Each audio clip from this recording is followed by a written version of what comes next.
লাখপতি বাইদেউক লৈ আহি গ'ল এটা ভাল খবৰ। এই বৃহৎ ঘোষণা কৰিলে মুখ্যমন্ত্ৰী ডক্টৰ হিমন্ত বিশ্ব শৰ্মাই। লাখপতি বাইদেউৰ একাউণ্টত সোমাব লাখ লাখ টকাৰ চৰকাৰৰ ধন। এই বৃহৎ ঘোষণা মুখ্যমন্ত্ৰী ডক্টৰ হিমন্ত বিশ্ব শৰ্মাৰ।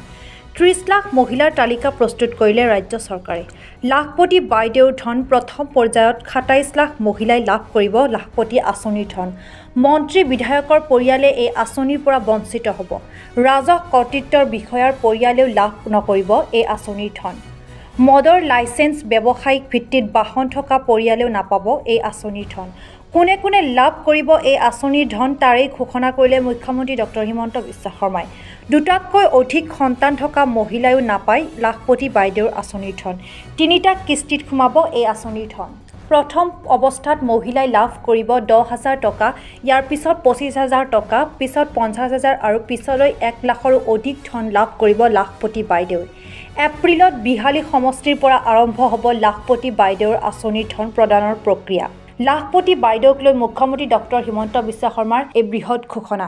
জন্তু খাদৰ তলত পৰি মৃত্যু হৈ থাকিছে, সেইবাবে এই খাদখিনি আমি কেনেকৈ ফিল আপ কৰি দিব পাৰোঁ তাৰ বাবেও আমি চেণ্ট্ৰেল মাইণ্ড প্লেনিং আৰু ডিজাইন ইনষ্টিটিউট লিমিটেডৰ সহায় ল'বৰ বাবে আমি আমাৰ বিভাগক নিৰ্দেশ দিছোঁ।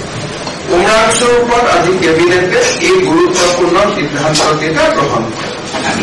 এতিয়া মই আপোনালোকক মহিলা উদ্যমিতা আঁচনিখনৰ বিষয়ে কেইটামান কথা ক'ব খুজিছোঁ।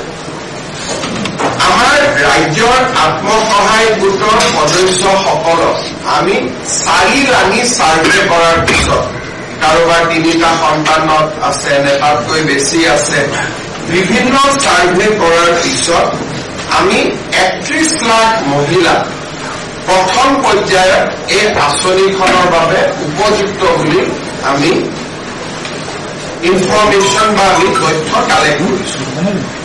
কিন্তু অসম চৰকাৰে 27 লাখ মহিলা এই আঁচনিখনৰ সুবিধা দিব আমাৰ বাজেট অনুসৰি।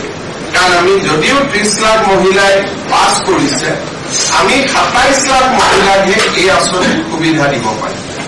সেইবাবে অহা কেইটামান দিনত ব্লক পৰ্যায়ত এই আঁচনিৰ চূড়ান্ত হিতাধিকাৰী নিৰ্বাচনৰ কাম আৰম্ভ হ'ব।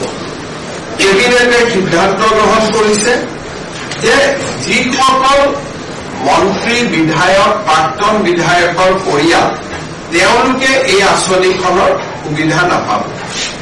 দ্বিতীয়তে যিসকল ৰাজহ কৰ্তৃত্ব বিষয়া, gazetted class 1 and class 2 officer, তেওঁলোকৰ পৰিয়ালেও এই আঁচনিৰ সুবিধা নাপাব।